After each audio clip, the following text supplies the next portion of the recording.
Palabra de mujer. ¿Qué tal, Bolivia? Tengan todos ustedes muy pero muy buenas tardes y bienvenidos como siempre a Palabra de Mujer.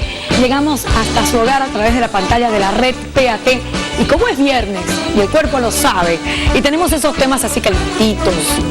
No sabes lo que esos temas.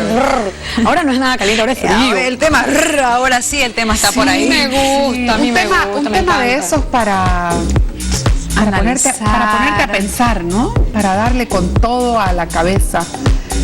¿Qué ocurre después de la muerte? ¿Qué ocurre con la vida después de la muerte? ¿Qué evidencias hay del funcionamiento del cuerpo, de la energía que tenemos cuando ya no estamos con vida? ¿Qué pasa después? Hay millones de investigaciones sobre el tema. Los expertos no paran de escribir sobre estos asuntos y es un debate eterno sobre el que queremos conversar hoy. Y para eso vamos a tener dos invitados.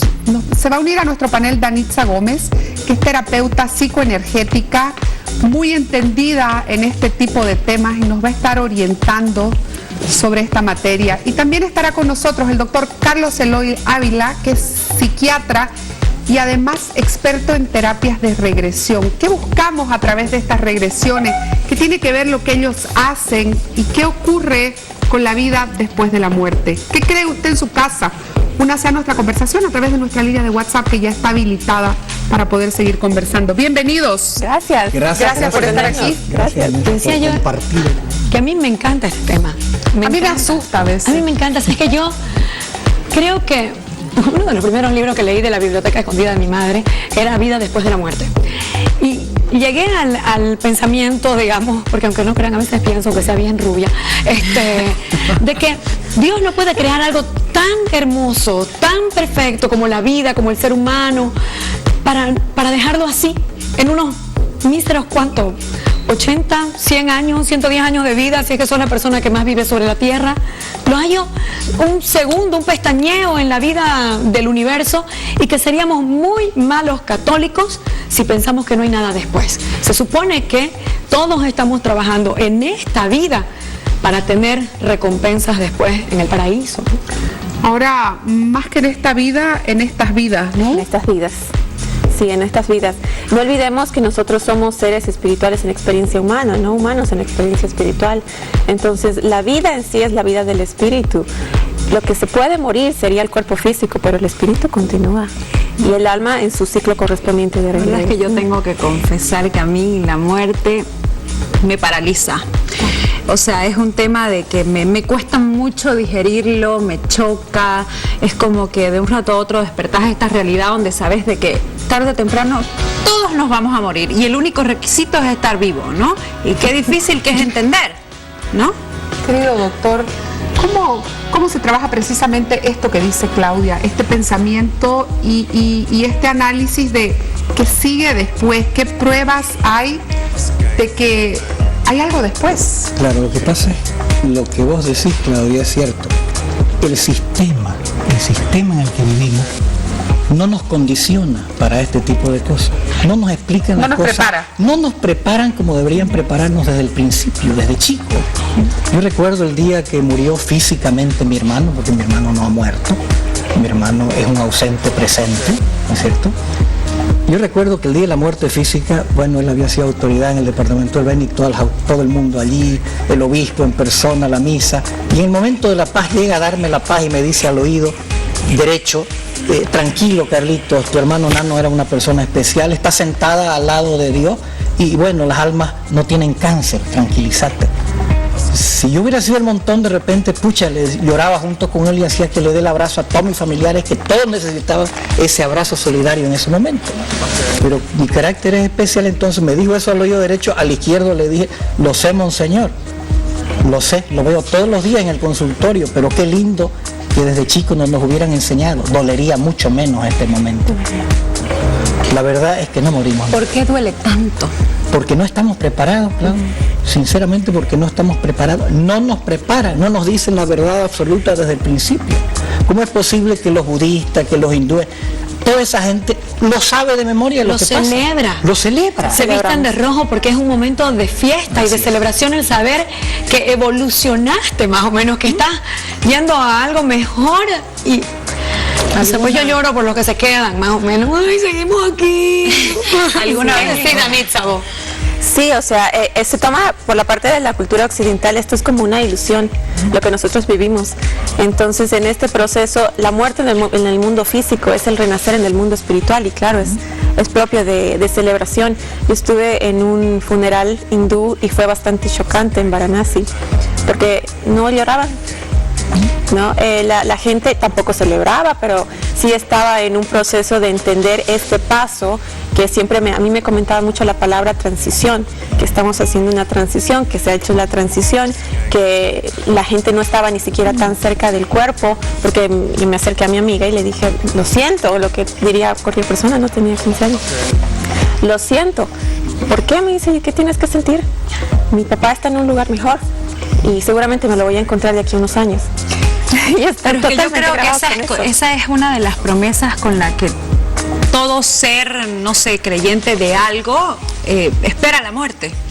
O sea, estás esperando la muerte creyendo en que luego, cuando a vos te toque tu hora, te vas a encontrar en la eternidad, y depende mucho el nombre que se le aplica a la creencia o religión. Que leyendo un poquito de testimonios de personas que murieron y volvieron a vivir, la mayoría de ellas, bueno, la famosa luz, ¿no?, al final del túnel, y ven en ese camino a personas, familiares, conocidos de ellos, en forma espiritual, digamos, pero con la imagen física que tenían en la tierra, como diciéndolos, te estamos recibiendo, te estamos esperando, pero que en realidad, digamos, agradable ir al otro lado y decir, pucha, mira, aquí está mi abuelito, está mi tío, primo, mi hermano, qué sé yo, pero ya, espíritu, en realidad están ahí presentes solamente para darte la bienvenida, ¿no? ¿Y después? Y después, pues, debes quedar en la eternidad, en la felicidad, comer, no engordar, no te da cáncer, en la presencia de Dios. ¿Después qué, Danitza? Después, por la experiencia que hemos tenido, y Eloy también debe saber, hay tantas opciones dentro de lo que yo he estudiado en particular. Se muere el cuerpo físico, el alma pasa por un estado transitorio que depende mucho cómo ha vivido. Por eso, o sea, no hay que vivir y vivir la vida, y no vivir pensando que se va a morir, etcétera, ¿no? Entonces, ¿cómo he vivido mi vida? Voy a despertarme del otro lado, y ahí me voy a dar cuenta de que si realmente viví o estuve en una programación diaria de repetir las cosas una y otra vez, ¿no? Entonces, en ese proceso, las personas que han sufrido mucho, que han tenido mucho dolor, pasan por un estado de rehabilitación. El mundo espiritual no hace sufrir a nadie. Los pasan por un proceso de rehabilitación, se rehabilita el alma, se les asignan nuevas tareas, es parte de lo que se estudia en la metafísica. ¿Para los católicos sería el purgatorio? Para ponerle un nombre, digamos. Para ponerle un nombre en parte, ¿no? Para ellos es una escuela. Si esta vida es una escuela, entonces es una escuela para volver a acomodarte, a saber cuál es el verdadero objetivo, a ser coherente, porque las personas nos morimos por incoherencia muchas veces. O sea, queremos una cosa y hacemos otra. Entonces, en este proceso aprenden eso, la coherencia, el orden, la conciencia, la ecuanimidad, la libertad. Aprenden a desarrollar sentimientos, a controlar las emociones en el mundo físico, a no distorsionarlos. Y de ahí son reasignados nuevamente de vuelta. Reasignados a otro cuerpo. Sí, según la misión que tengan así. En los procesos de regresión hemos tenido unas experiencias increíbles de personas que han vivido su proceso de desencarnación, su proceso de rehabilitación y su proceso de retorno, en regresiones bastante interesantes y no esperadas. Estábamos yendo a preguntar una cosa y salen otras, ¿no? Cuando se trabaja directamente con el mundo espiritual, mundo lo que tiene que mostrar. Perdón, ¿hay una manera en que llegan al mundo espiritual de forma diferente quienes murieron de forma natural, quienes lo hicieron en un accidente trágico o quienes se quitaron la vida? Sí. ¿Están categorizados así como que vos te quitaste la vida, no tenías que quitártela, al limbo? Yo te cuento al respecto. Hay muchas corrientes respecto a esto. Tan serias que nos ponemos con esto nosotros, ¿no? Digo, hay corrientes excepcionales. Yo recuerdo cuando trabajábamos todavía con el doctor Peredo, con Chato Peredo, hemos tenido mucha experiencia. Yo tengo una experiencia de más de 5.000 personas que les he hecho regresión, por lo menos 2.500 o más a vidas pasadas. Entonces, de alguna manera puedo hablar con exactitud el tema de qué es lo que pasa después de la muerte. Y cada día estoy más convencido con toda esa experiencia de lo maravilloso de ese paso, de esa transición hacia la muerte física. Para eso hay que entender 3 cosas elementales. Primero, somos alma, por lo tanto somos inmortales. Significa que no vamos a morir nunca. ¿Qué quiere decir? Cuidemos nuestra vida. Porque a mi consultorio llega montonera de gente a decir, pucha, doctor, vivo una pachanga eterna porque como esta vida es única hay que vivirla. Mentira, hay que cuidarla la vida. Ese es el primer cuadro que hay que tener presente en la cabeza. Somos almas y somos inmortales. Segundo, venimos a este mundo no a ocupar un lugar en el espacio, venimos a este mundo a aprender lecciones de vida. Y todas las cosas que nos suceden, buenas, malas, vicisitudes, tragedias, todos son simplemente lecciones de vida. Los nombres de las enfermedades los pone la ciencia, pero son lecciones de vida. Y en la medida que aprendemos de esas lecciones, su nombre lo indica, lección significa que voy a estudiar, voy a rendir un examen, ¿cierto? En la medida que aprendemos de esas lecciones bien, vamos a poder cumplir una misión en la tierra. Cuando ya hemos cumplido esa misión en la tierra, entonces ya podemos irnos. Ese cuerpo nuestro, que es una cascarita, se queda. Pero como en el primer cuadro les explicaba, somos almas, somos inmortales, no morimos, el alma empieza a elevarse. Se eleva, se coloca en un sitio, podemos ahí revisar toda nuestra lección de vida, lo que aprendimos, las cosas buenas, las cosas malas. Son segundos, y en esos segundos o minutos que está el alma flotando por encima de todo, puede visualizarlo, todo puede ver el llanto de tus seres queridos, ya extrañándote la gente, el amor. Qué fuerte es. Es muy interesante porque el alma además empieza a no sentir el dolor por las cosas que ha dejado. Porque el alma quisiera decirle, tranquilo, yo estoy muy bien, realmente estoy bien, no se pongan mal, ¿no? Y empieza ya a elevarse. Ahí es lo que tú preguntabas. En la medida que nosotros hicimos las cosas bien, dimos amor, quisimos a los demás, no hicimos daño a nadie, de esa manera va a elevarse ese alma. Y lo más lindo, lo que ustedes mismos decían al principio, nos encontramos, vienen a nuestro encuentro los seres queridos, los seres amados que ya se habían ido, vienen a nuestro encuentro, así se los ve como los veíamos nosotros, felices a llevarnos de la mano, o vienen seres superiores, espirituales, vienen ángeles a llevarnos. Llegamos a un sitio cuando hemos hecho las cosas bien, de mucha paz, de mucha tranquilidad. Hay una luz, siempre está la luz. Y la luz cambia inclusive de colores. Sí. Hay muchas luces doradas, celestes, verdes. Depende mucho de cada uno, de cada persona. Entonces empezás y de pronto estás en un sitio de paz y tranquilidad. Paz y tranquilidad, estás ahí reunido con los seres queridos, con los seres que ya te había separado hace tanto tiempo. Es maravilloso. ¿Y me permitís un segundo que me voy a un sondeo?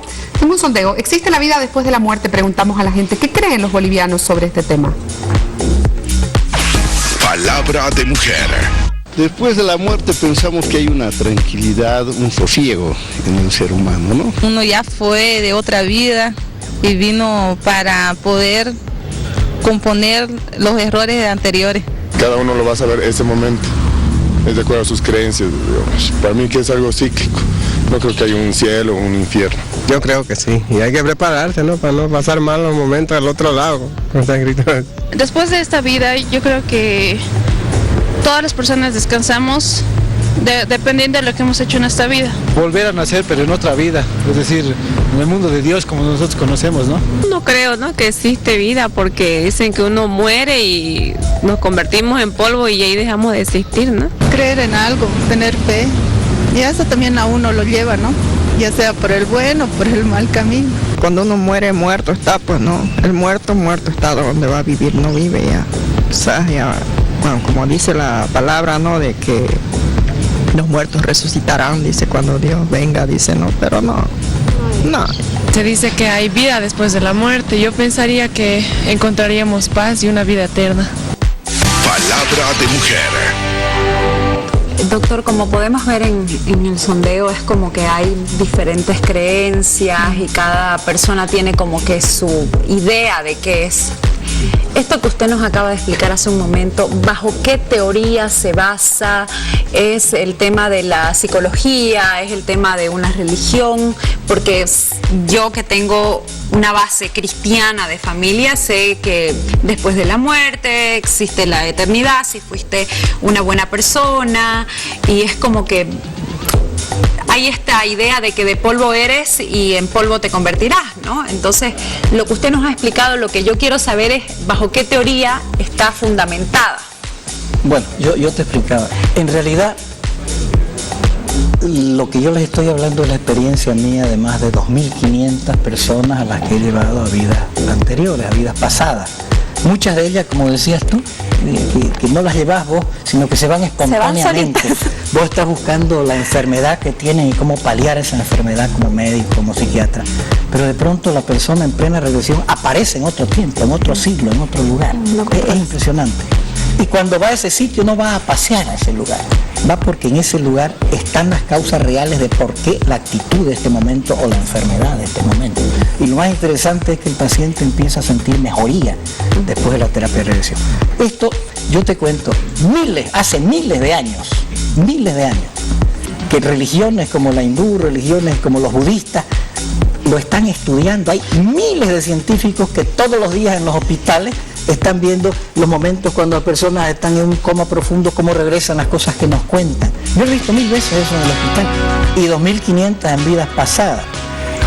Estudié y trabajé con el doctor Peredo, y después mi profesor fue Brian Weiss, estuve con él, o sea, y tenía Brian Weiss una experiencia de más de 8.000, 9.000 pacientes en las mismas circunstancias. Me quedé yo con la duda, ¿qué pasa con estas personas que se quitan la vida? ¿A dónde van? Mira, este es un tema que yo he tratado siempre de no hablarlo mucho, y de tratar de no hablarlo mucho porque duele a veces que personas muy amadas, personas muy queridas, Hemingway, Salvador Allende, mucha gente en nuestro medio muy querida, en cierto momento por desesperación se quitó la vida.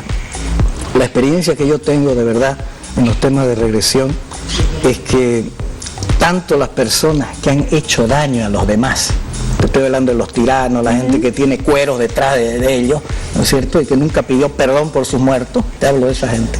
Esa gente, al elevarse, hay un momento de tranquilidad.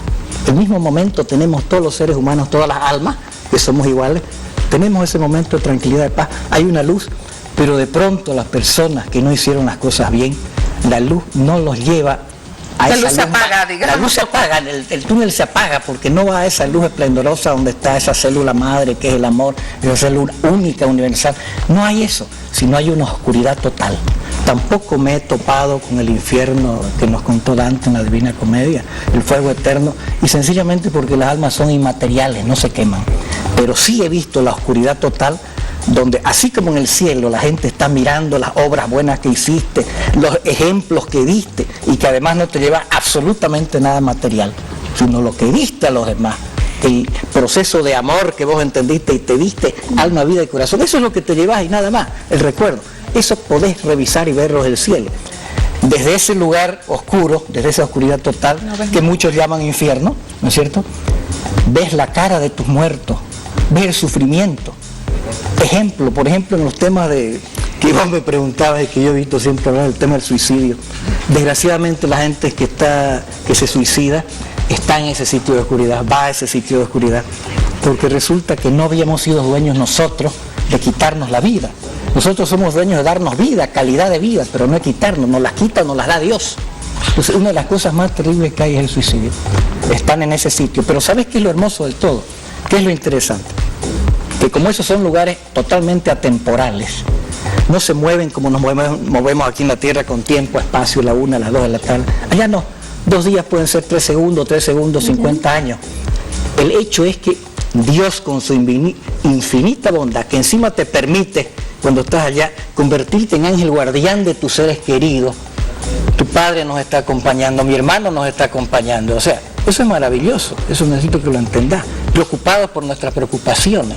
Muchas veces, a veces en regresión, he sentido la presencia o la persona me dice, oh, está aquí cerca, doctor, de nosotros, mi papá murió hace 40 años o 30 años y está aquí, está feliz de lo que estamos haciendo, voy a salir adelante. O sea, son cosas maravillosas, pero de todas maneras lo que quiero expresarte es que así como Dios te permite ver lo bueno que hiciste a las personas que se portaron mal, que hicieron daño a los demás. Se le hace daño al semejante, se le hace daño a Dios.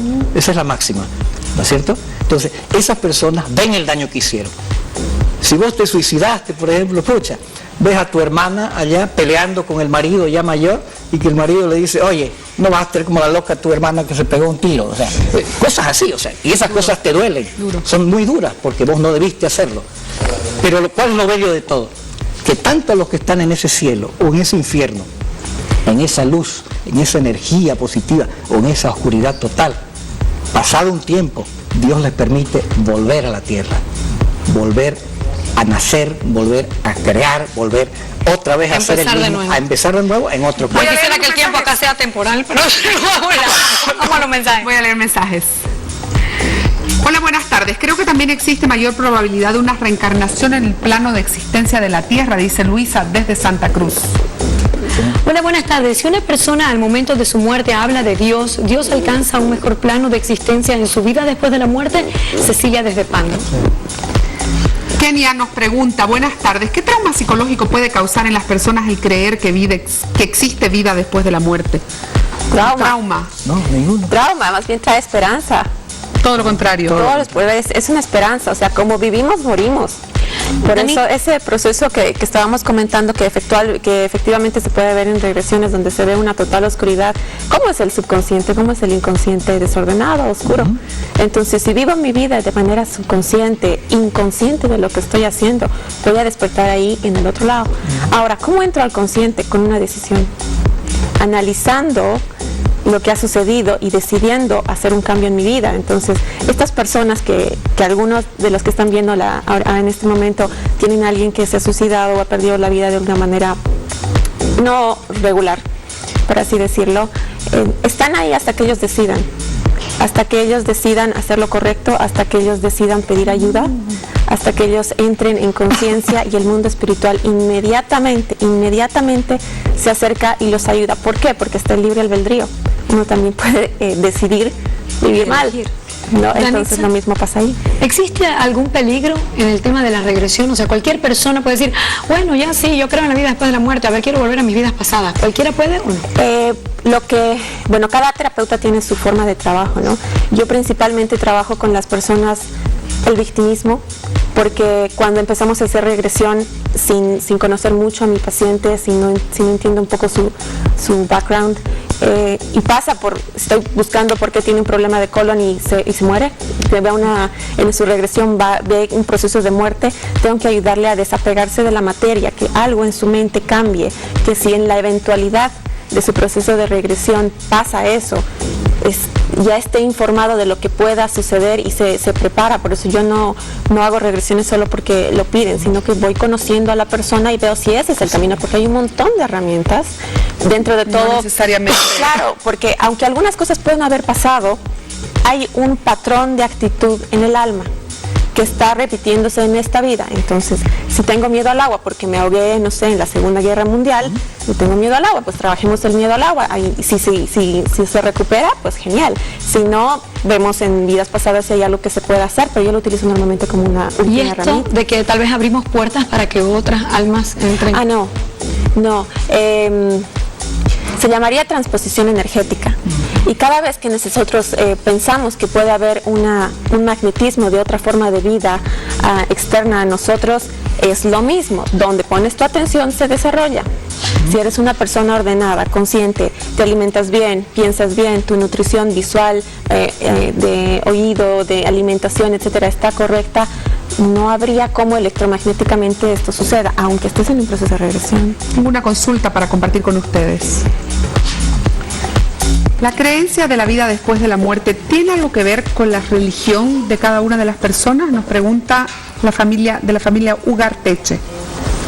Yo te digo que claro que sí, depende del tipo de religión, depende del tipo de cultura y cómo lo captaron en su esencia en estos tiempos. Claro. Porque resulta que cuando yo me metí a investigar, yo soy católico, también he sido católico, apostólico y mojeño, no romano.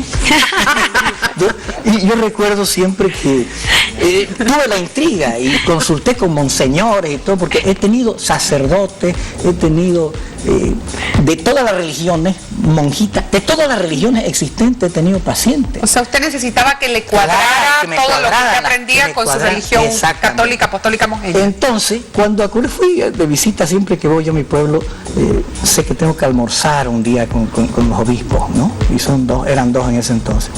Terminamos el almuerzo y bueno, el clásico me dijo que tenía sueño cuando le hablé del problema. El otro no. El otro me dijo, ¿qué tiempo vas a estar acá? 15 días, te voy a prestar un libro pequeño, 300 hojas tenía. Pequeñito. Me lo comí el libro, y en el libro de nuestra propia Iglesia Católica expresaba que hasta el siglo IV, después de la muerte de Jesucristo, bueno, surtió efecto la muerte de Jesucristo porque la religión fue la religión del imperio, en ese entonces romano. El hecho es que en ese momento había el gobernador, el capo de ahí, el todo, era Constantino. Ajá. Constantino ordenó a nuestra religión, le ordenó que saquen de las Sagradas Escrituras, porque hasta ese momento existían en las Sagradas Escrituras el tema de la reencarnación. Un niño de 14 años lo hablaba. Jesucristo, cuando lo estaba bautizando San Juan Bautista, a la gente que estaba cerca le dijo Jesucristo, ¿no conocen ustedes, no reconocen en San Juan Bautista a Elías, que había muerto 800 años atrás? Algunas cosas se les escapó entonces, de no borrarlas, quiero decirte. Y entre esas cosas, precisamente ordenó Constantino a la Iglesia que borre a partir de ese momento la palabra reencarnación, porque en nombre de la reencarnación el pueblo no estaba produciendo, no estaba trabajando. 2 siglos después, el siglo VI, ya empezaron a llevar a la hoguera a los que siguen hablando del tema. Se me acaba el tiempo, me van a llevar a la hoguera. Resumamos en 2 segundos. Dígame rápido, 300 páginas. Dígame rápido, que acababa las 300 páginas, doctor querido. En eso, en que nuestra religión siempre, en nuestra Sagrada Escritura, estaba el tema de la regresión y todos la manejábamos como algo normal. Pero de un plumazo, por un tema económico, se lo borró, económico y político. Hubo una autocensura de un grupo conservador. Exactamente. Es que no la mucho. Se nos acabó el tiempo, voló. Muchísimas gracias, Danitza Gómez, terapeuta psicoenergética, y al doctor Carlos Eloy Ávila, psiquiatra, experto en terapias de regresión. Ha sido un gusto. Gracias. Los invito después a un café para seguir hablando sobre esto, que nos quedó corto. Vamos a hacer un corte y ya venimos con más en Palabra de Mujer.